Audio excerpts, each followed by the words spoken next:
nasta'inu ala umuri dunya wa din. Wassalatu wassalamu ala asrafil anbiya'i wal mursalin sayyidina Muhammadin wa ala alihi wa sahbihi ajma'in. Amma ba'd. Alhamdulillah, puji syukur kehadirat Allah Subhanahu wa taala yang mana pada malam hari ini kita masih diberikan berbagai kenikmatan oleh Allah sehingga pada malam hari ini kita dapat melaksanakan sholat isya berjamaah dilanjutkan dengan sholat tarawih dan sholat witir. Semoga ibadah kita di bulan suci Ramadan ini, khususnya puasa kita, diterima di sisi Allah sebagai amal soleh. Allahumma amin. Salawat dan salam marilah kita sanjungkan kepada Nabi Agung Muhammad sallallahu alaihi wasallam. Semoga kita termasuk umat beliau yang kelak mendapatkan syafaatnya di yaumul qiyamah. Allahumma amin. Jamaah rahimakumullah, saya akan membacakan hadis yang ketiga dalam kitab Arba'in Nawawi.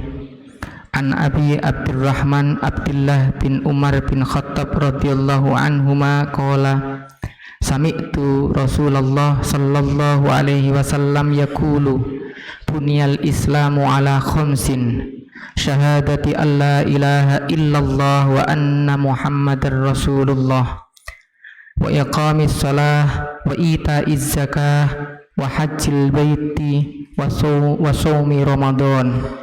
Rawahul Bukhari wa Muslim. Hadis di atas menjelaskan bahwa Rasulullah sallallahu alaihi wasallam mengibaratkan Islam yang dibawa oleh Rasulullah yang membebaskan umatnya dari lingkungan kekafiran, yang mendekati kepada surga dan menjauhi kita dari neraka. Rasulullah mengibaratkan dengan bangunan yang sangat kokoh yang berdasar pada 5 rukun.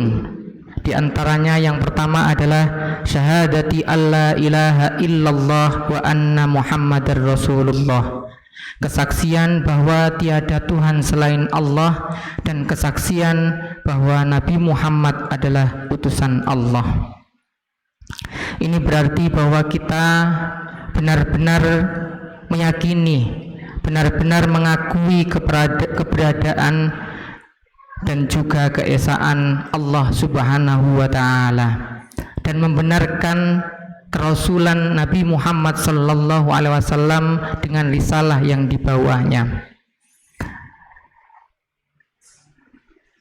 Syahadat ini atau kesaksian ini menjadi hal penting, hal yang utama yang harus kita tanamkan pada hati kita, karena ini menjadi pijakan utama kemudian nantinya kita melaksanakan rukun Islam yang selanjutnya atau ibadah-ibadah yang selanjutnya. Dasarnya adalah keimanan. Tanpa ada dasar keimanan maka tidaklah berarti ibadah-ibadah yang kita lakukan.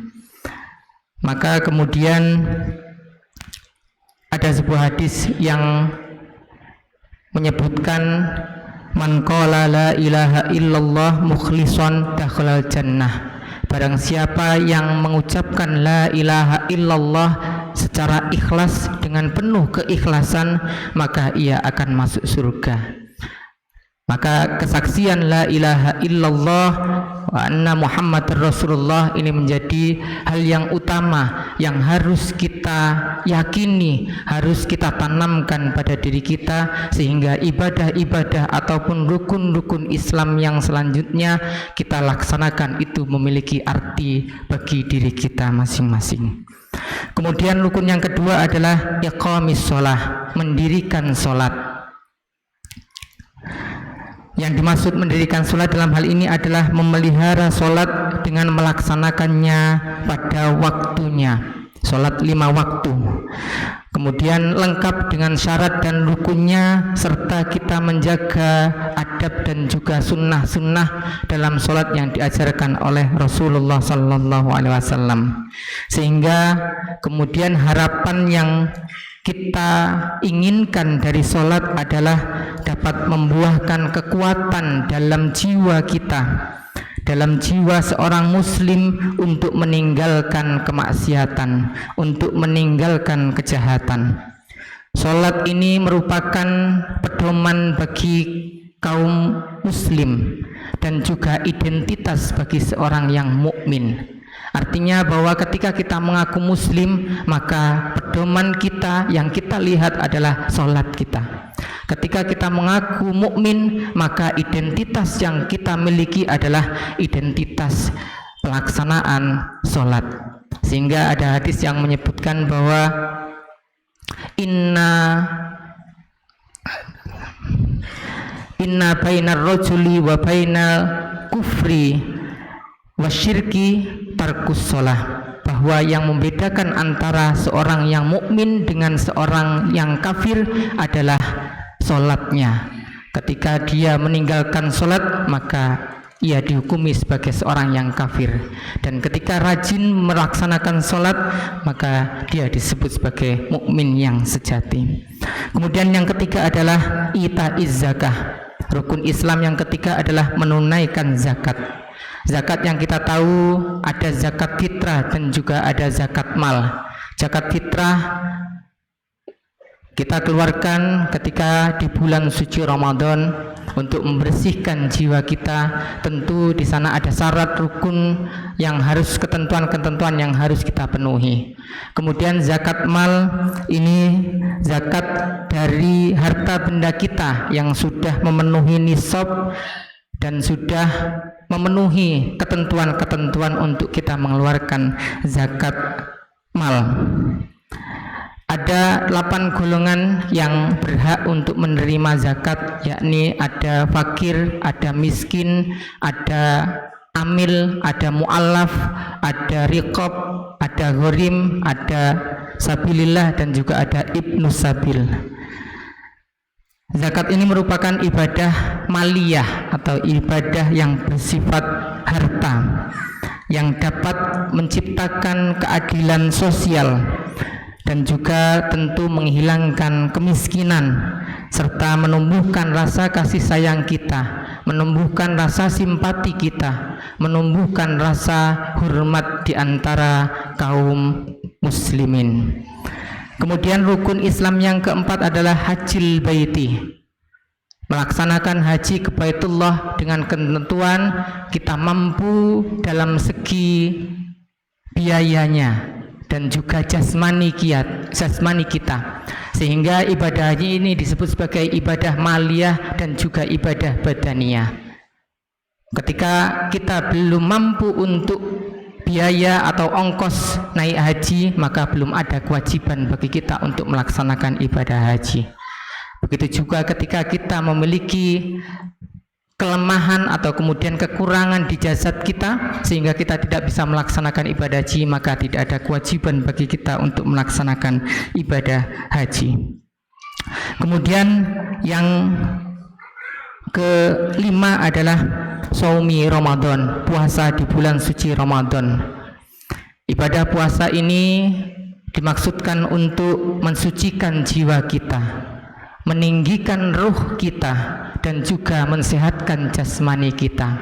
Seperti yang kita laksanakan pada bulan suci Ramadan saat ini, ada maksud-maksud tertentu yang kemudian terkait dengan jiwa kita dan juga jasmani kita. Maka sudah seharusnya kita melaksanakan puasa Ramadan ini dengan niat untuk melaksanakan perintah Allah dan niat mencari ridha Allah, sehingga puasa yang kita lakukan nantinya dapat menjadi penebus dosa-dosa yang sudah kita lakukan dan dosa-dosa yang akan kita lakukan, dan juga menjadi alasan untuk kita masuk surga.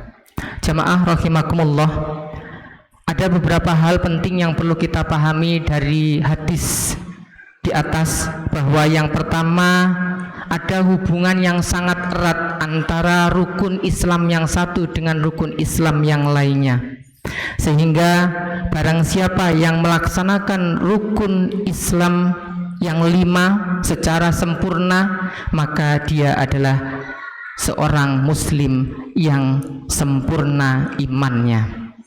Dan barang siapa yang meninggalkan rukun Islam yang 5, maka ia adalah orang yang kafir. Dan barang siapa yang mengingkari salah satu dari rukun Islam yang 5, maka dia adalah non-muslim.